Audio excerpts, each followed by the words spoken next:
fibras.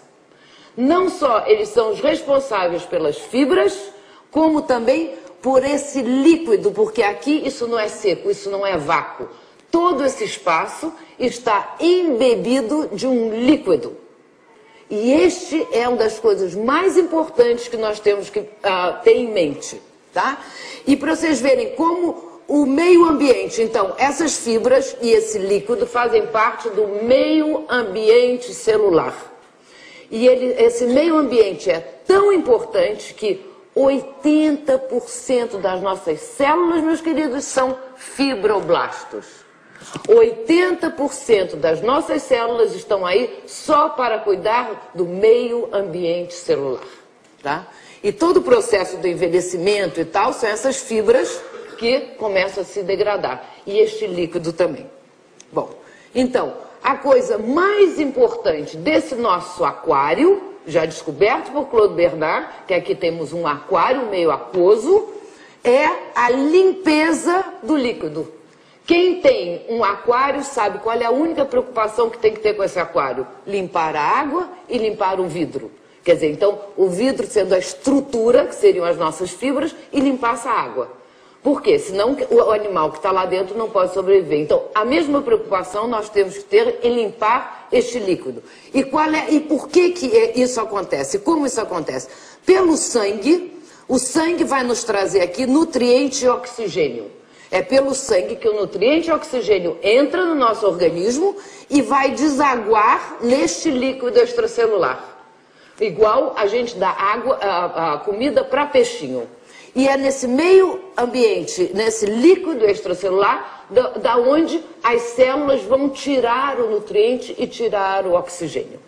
Depois disso, a célula usa esse nutriente e oxigênio e tem os resíduos metabólicos que ela vai expelir. Igual o carro usou a gasolina e vai sair na descarga do carro.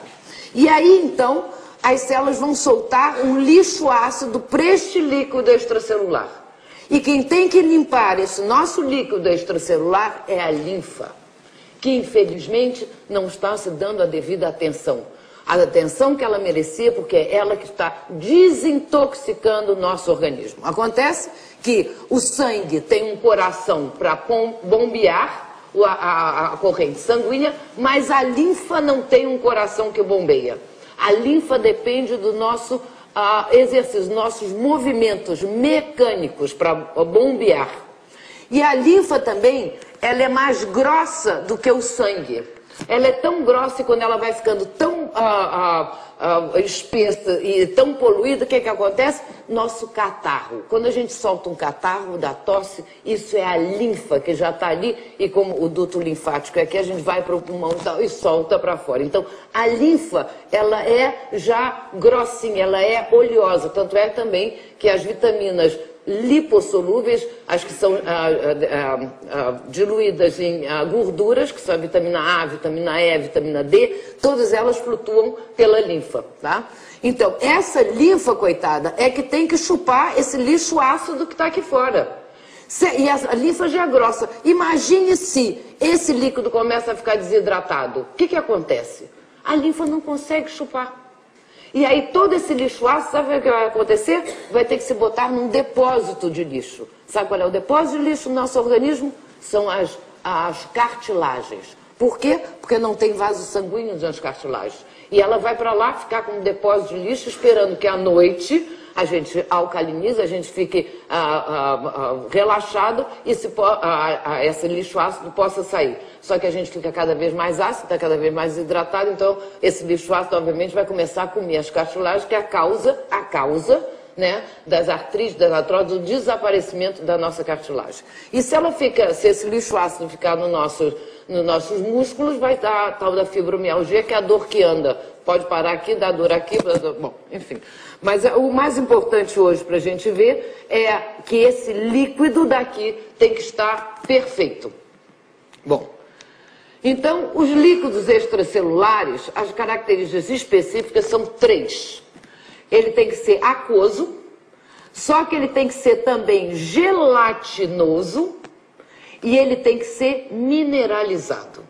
Quem descobre a mineralização é René Quinton, que vai vir logo depois do Claude Bernard, que vai descobrir que os nossos líquidos têm a mineralização igual das mesmas proporções ainda que a água do mar, não de qualquer água do mar. Essa é uma água do mar da biocinose, onde tem maior concentração de plânctons e multiplicação celular, está aqui. Isso aí que é o Canal da Mancha.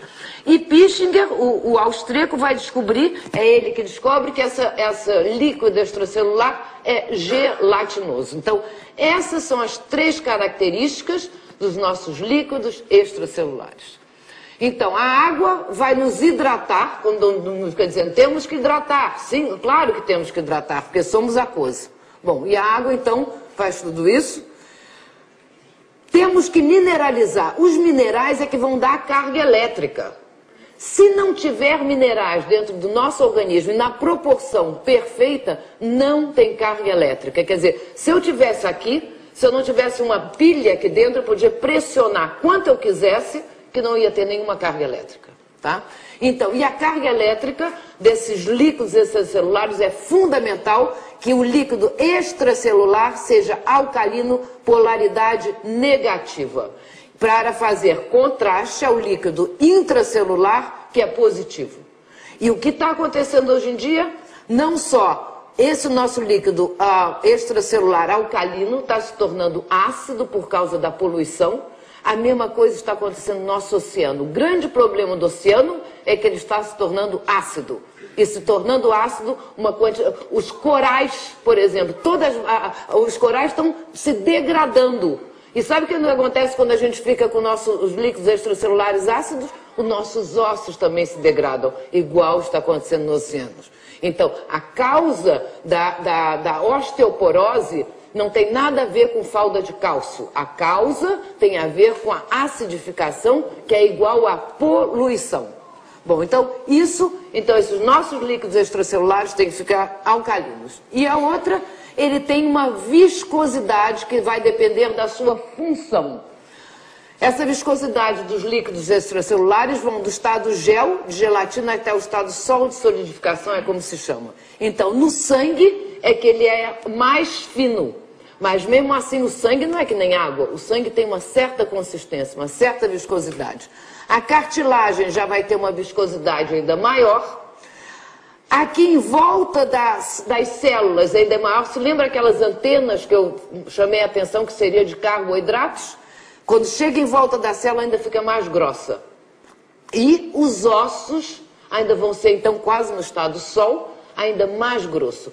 O osso não é feito só de minerais osso. Os minerais são cobertos por essa gelatina grossa, o que vai dar flexibilidade aos ossos. Daí que quando nós perdemos, pensa que é só dar mineral para o osso, então chega uma hora, uma certa idade, que é tal dos ossos de vidro. Os ossos de vidro estão hipermineralizados, só que ele encosta e quebra. Né? É o problema Por quê? Porque está faltando essa camada em volta protetora, que são os líquidos extracelulares, só que mais grossos e mais viscosos. Então, o excesso ou falta de água, minerais ou viscosidade vai dar todos os problemas de degradação do corpo humano. Seja Alzheimer, vocês veem aqui, ó. Aqui totalmente, isso aqui são os neurônios hidratadinhos, aqui totalmente desidratados. Alzheimer ainda tem a agravante de ter um complexo de alumínio com flúor. Depois vão ver no cérebro. Aqui temos, obviamente, a desidratação, a gente vê que a pele dos velhinhos já estão mais secas.